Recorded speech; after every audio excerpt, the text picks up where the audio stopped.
Indonesia adalah revolusi tanpa mati. Revolusi Indonesia pasti akan menang. Maka karena itu, ayo maju terus, jebol terus, tanam terus, vivere pericoloso, ever onward, never retreat. Kita pasti menang. Momen bersejarah ketika Presiden Soekarno melepas Angkatan Bersenjata Republik Indonesia dalam Operasi Trikora tahun 1962-1963. Segenap jajaran Angkatan Bersenjata mengerahkan pasukan yang membebaskan Irian Barat. Salah satu kekuatan Angkatan Bersenjata yang diandalkan adalah Divisi Khusus Kapal Selam RI. Secara bertahap hingga tahun 1962, Armada Laut RI diperkuat dengan tambahan 10 kapal selam kelas Whiskey. Keberadaan 12 kapal selam dalam tonggak sejarah perjuangan RI tercatat dengan goresan tinta emas.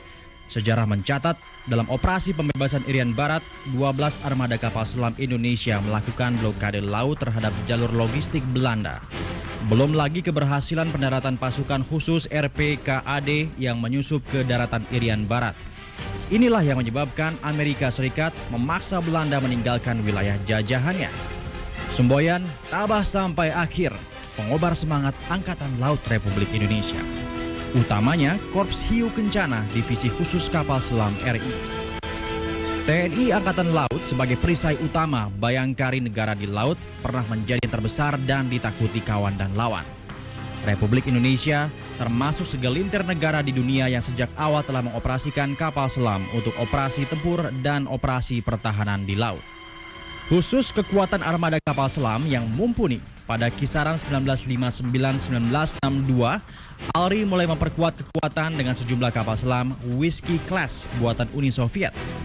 Korps Hiu Kencana memulai pengabdian kepada NKRI tanggal 12 September 1959. Momen ini bertepatan penyerahan 2 kapal selam kelas Whiskey asal negeri beruang merah yang dibeli Indonesia dengan uang rakyat, yakni RI Cakra dan RI Nanggala.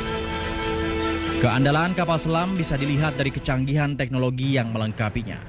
Tak kalah penting, awak personil kapal selam yang memiliki mental baja, disiplin, dan otak cemerlang. Angkatan Laut Republik Indonesia pada tahun 1958 mengasah kecekatan dan keberanian para kru kapal selam hingga melintas negara blok timur dunia, yakni sejumlah negara Eropa Timur dan Uni Soviet yang sekarang lebih dikenal dengan nama Rusia. Latihan diberikan Korps Angkatan Laut Uni Soviet dengan armada mereka yang tengah berpangkalan di Polandia. Laksamana pertama TNI Purnawirawan RP Purnomo, komandan kapal selam pertama Indonesia, mengisahkan momen bersejarah itu kepada tim Secret Operation. Waktu kami dikirim ke Polandia itu sebenarnya tahun 58 ya, dengan 2 buah ABK, jadi 2 kali 56 orang, itu naik kapal dari Denmark saya kira itu, namanya Heinrich Jessen. Kami pergi ke Yugoslavia, jadi kami tidak langsung ke Polandia, tetapi ke Yugoslavia, di tempat namanya Rijeka. Jadi kami menembus beberapa negara, di antara Hongaria, Cekoslowakia, akhirnya sampai di Polandia, di tempat namanya Danzig atau Gdansk. Sampai di sana kami lalu mulai latihan. Ternyata yang melatih kami itu Angkatan Laut Uni Soviet waktu itu, kapal selamnya Uni Soviet yang berpangkalan di Laut Baltik itu. Latihan menurut rencana yaitu kurang lebih 9 bulan. Semuanya berjalan baik. Lalu kembali ke Indonesia. Dan sampai di Indonesia, lalu kami segera siap untuk timang terima, ya serah terima. Waktu itu yang menerima kasalnya almarhum Marta Dinata. Itu yang menerima kapal selam yang kita yang pertama, 2 kapal selam itu RI Cakra dan RI Nanggala. Ya. Saya ditempatkan sebagai komandan pertama RI Cakra, lalu Mayor Kusno, komandan RI Nanggala. Mereka setelah 1 tahun mereka kembali dari Polandia dengan catatan bahwa dia sudah menjadi awak kapal selam. Tapi kapalnya belum datang. Kapal itu baru dikirim setelah itu. Waktu itu sedang mulai akan konfrontasi dengan Irian, dengan Belanda untuk Irian Barat. Nah, mulai dari tahun 62 ke atas itulah Indonesia mempunyai 12 kapal selam. Satu kapal selam itu baru bisa dicari, ketemu oleh 6 destroyer. Jadi kalau kita punya 12 kapal selam waktu itu sama dengan equal dengan 72 destroyer. Sedangkan destroyer kita waktu itu sudah ada 24. Jadi negara lain akan melihat Indonesia ini menakutkan sekali. Satuan kapal selam Hiu Kencana tak pernah absen dalam setiap episode operasi militer yang dilaksanakan TNI. Kumpulan sejarah dan sepak terjang Korps Kapal Selam Hiu Kencana dituliskan dalam buku Kapal Selam Indonesia dan 50 tahun pengabdian Hiu Kencana 1959-2009. Kapal selam kita selain dilengkapi dengan torpedo, juga dilengkapi dengan peluru kendali. Mirip-mirip seperti yang zaman sekarang yang namanya Polaris, rudal tersebut. Sehingga bisa mereka dengan mudahnya, misalnya Angkatan Laut kita menahan bergeraknya armada Inggris yang melewati Selat Sunda. Mereka berhasil menyusup masuk sampai ke pelabuhan Singapura waktu itu. Dan kadang-kadang mereka juga menyusup sampai ke pantai Darwin di Australia. Cara menunjukkan bahwa kapal selam Indonesia sudah sampai pantai Darwin, para awak kapal selam itu membuang sampah di pantai Darwin. Saat mereka masuk menyusup ke Irian Barat dalam rangka operasi Trikora. Dan yang lebih hebat lagi, armada kapal selam kita bergerak sampai Pakistan pada tahun 65, yaitu atas tawaran Presiden Soekarno kepada Presiden Pakistan Ayub Khan untuk membantu dalam perang India-Pakistan tahun 1965. Dua kapal selam pertama ALRI berperan menghancurkan jalur penyelundupan senjata oleh para pemberontak DITII di Aceh dan RMS di Maluku, melakukan operasi provokasi kapal perang Belanda. Untuk operasi perebutan Irian Jaya, kapal saya hampir tidak bisa pulang. Karena pada waktu menuju ke Irian dalam rangka pendaratan orang-orang Angkatan Darat sama Angkatan Laut, pada waktu itu sudah ada call dari markas besar bahwa harus kembali karena perundingan sudah mau ceasefire. Itu mendadak kapal saya tertangkap oleh radar pesawat terbang Neptune. Sebelum kita timbul sore hari tersebut, memang ada semacam bom laut yang dilempar oleh kapal atas air. Hanya saja jaraknya agak begitu jauh sehingga efek terhadap kapal nggak ada. Waktu Trikora, waktu merebut Irian Jaya itu, kami semuanya aktif ikut di sana. Kita melatih anak buah itu di Indonesia. Jadi waktu itu saya komandan kapal, saya juga komandan namanya komandan jenis, ya, yaitu menyiapkan sekolah kapal selam untuk pendidikan, bengkel-bengkel. Dengan demikian kami membangun armada kapal selam itu. Kemasyuran kekuatan TNI Angkatan Laut tak diragukan lagi, sohor hingga ke mancanegara. Tak banyak yang tahu kapal selam RI Nagarangsang dan RI Brahmastra pernah mengemban tugas misi rahasia ke Karachi, Pakistan. Kedua kapal selam RI tergabung dalam gugus tugas X yang merupakan gugus tugas latihan bersama Angkatan Laut Pakistan. Tugas utamanya membantu negara Pakistan yang diserang India pada tahun 1965, sekaligus meredam perang India-Pakistan yang pada waktu itu tengah bergolak. Setelah G30S terjadi tanggal 5 Oktober, di mana show parade laut di Jakarta dibatalkan, terus kami disuruh pulang ke Surabaya. Saya diperintahkan untuk ke Jakarta. Kita ditemui oleh Laksamana Abdul Qadir pada waktu itu sebagai perwira operasi. Di situ dikenalkan oleh seseorang, tahu-tahu adalah orang Pakistan yang akan menjadi liaison officer. Langsung kami diperintahkan untuk menuju ke Pakistan, iring-iringan 2 kapal, saya yang mimpin. Tanggal 17 Oktober waktu itu langsung menuju ke Pakistan. Perintahnya hindari kapal-kapal niaga yang mungkin bisa ditemui. Kami berlayar menuju ke ibu kota Pakistan dan kami datang ke sana ceasefire antara Pakistan sama India. Selama 5 bulan tersebut keadaan memang akhirnya terus itu. Mereka juga tidak ada serangan karena kalau menyerang ke Karachi nanti Indonesia juga punya kapal di situ, karena kapal di Karachi itu di samping 2 kapal selam ada 2 kapal roket yang dipakai untuk ikut menggempur kapal-kapal lawan. Kekuatan angkatan laut yang ada di Pakistan pada waktu itu bukan hanya itu saja. Di bagian timur ada kapal-kapal MTB di Chittagong. Kemudian juga ada linirnya 1 batalion. Pokoknya perintahnya kita harus menuju Karachi untuk latihan. Tapi isinya juga setelah sampai di sana untuk membantu Pakistan apabila terjadi clash. Pada waktu kami di sana dijamu juga oleh Presiden Pakistan pada waktu itu adalah Jenderal Ayub Khan.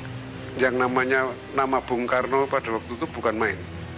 Di sana sebagai orang yang sangat-sangat dihormati.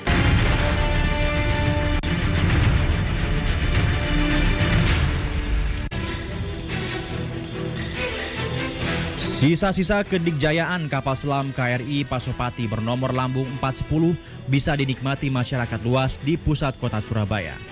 Sejak tahun 1995, Pemkot Surabaya dan TNI AL bekerja sama merenovasi kembali kapal selam ini sebagai pengetahuan maritim bagi generasi muda. Kapal selam buatan Vladivostok, Rusia yang telah 28 tahun mengabdi kepada Ibu Pertiwi, itu pun disulap menjadi monumen kapal selam atau Moncastle yang menjadi kebanggaan masyarakat Jawa Timur. Semasa jayanya, Pasopati pernah menjalankan tugas merebut Irian Barat dalam Operasi Trikora. Operasi militernya yaitu Timur-Timur, yaitu untuk tahun 1975 itu Ops Team. Kalau Opsatnya kita pernah latihan tiap tahun dengan Filipina, Singapura, Malaysia. Dan kita dulu yang sering operasinya itu Natuna Jaya, karena di sana dulu banyak fungsi Vietnam di Pulau Galang itu, kita selalu makanya di Tanjung Ban yang Serau Pulau Bintan itu. 2 buah kapal selam pertama yang dimiliki Angkatan Laut kita tahun 1959 menjadi pilar pembangunan kekuatan alutsista modern ALRI. Sayangnya, sejak tahun 1980 secara bertahap dibebas tugaskan atau decommission dari jajaran KRI di Armada RI. Terakhir, termasuk KRI Pasopati yang akhirnya dimuseumkan menjadi monumen kapal selam di pusat kota Surabaya. Inikah akhir kedikjayaan kapal selam kita?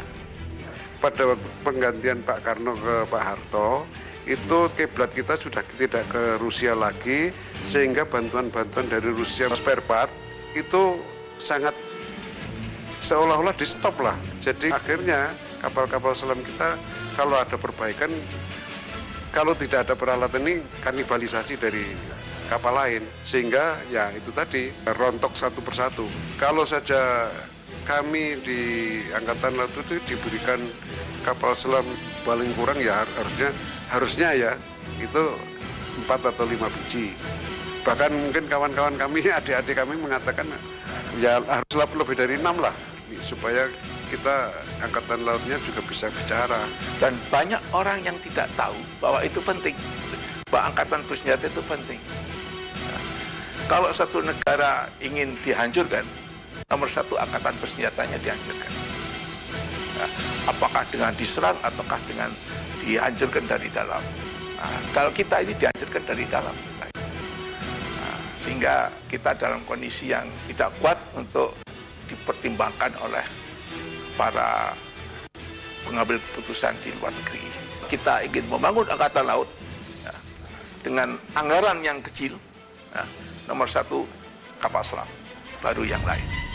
Pasca dekade 1980, TNI AL diperkuat dengan kehadiran 2 kapal selam modern kelas U-209 buatan Jerman KRI Cakra dengan nomor lambung 401 dan KRI Nanggala dengan nomor lambung 402. Saat ini keduanya menjadi kekuatan pemukul strategis TNI AL. Kendati persenjataan alutsista ini masih kalah jauh dengan kapal selam negara lain yang jauh lebih modern. Nah sekarang itu tinggal satu saja sudah dibuatkan museum di Surabaya, yaitu KRI Pasopati, untuk mengingatkan kita bahwa kita pernah mempunyai kapal selam yang 12.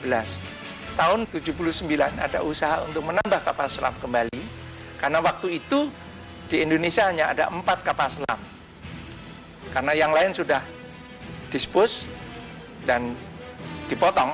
Jadi tinggal 4, 2 tidak bisa bergerak, 2 masih bisa bergerak karena mempunyai baterai dari Inggris, yaitu Brahmastra dan Pasopati. Tahun 97 ada rencana untuk 5 kapal selam tipe 500 dari Jerman Barat.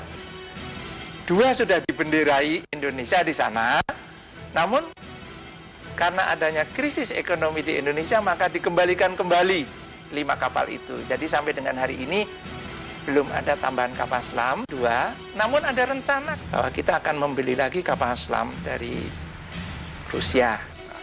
Seandainya parlemen itu mendukung, dan beliau juga didukung oleh menteri-menteri yang mengerti tentang kekuatan angkatan bersenjata, terutama angkatan laut. Kita itu negara kepulauan, negara maritim, tapi nggak ada kapalnya. Kita termasuk tertinggal, karena teknologi yang dimiliki oleh kapal-kapal di sekeliling kita itu sudah jauh lebih maju daripada yang kita miliki. Nah, oleh karena itu kita memang perlu mengupgrade persenjataan kita. Dikira karena semua kapal selamnya menyelam gitu, wah ini kapal selamnya banyak, padahal cuma 2. Harapan saya adalah supaya negara kita ini kuat, kemudian kaya, dan bisa beli kapal selam yang banyak.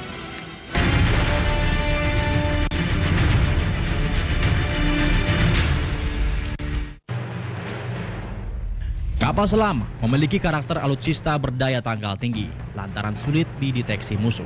Mampu membawa senjata mematikan, torpedo, ranjau, hingga peluru kendali. Sejarah pertempuran laut membuktikan kapal selam mampu menembus pertahanan lawan, menghancurkan center of gravity sebuah armada tempur. Oleh karenanya menjadi senjata yang bernilai strategis bagi TNI AL. Kapal selam dalam jumlah cukup dan memiliki kemampuan tempur atau combat capacity yang handal adalah kebutuhan mutlak dalam mewujudkan postur TNI AL yang besar, kuat, dan profesional.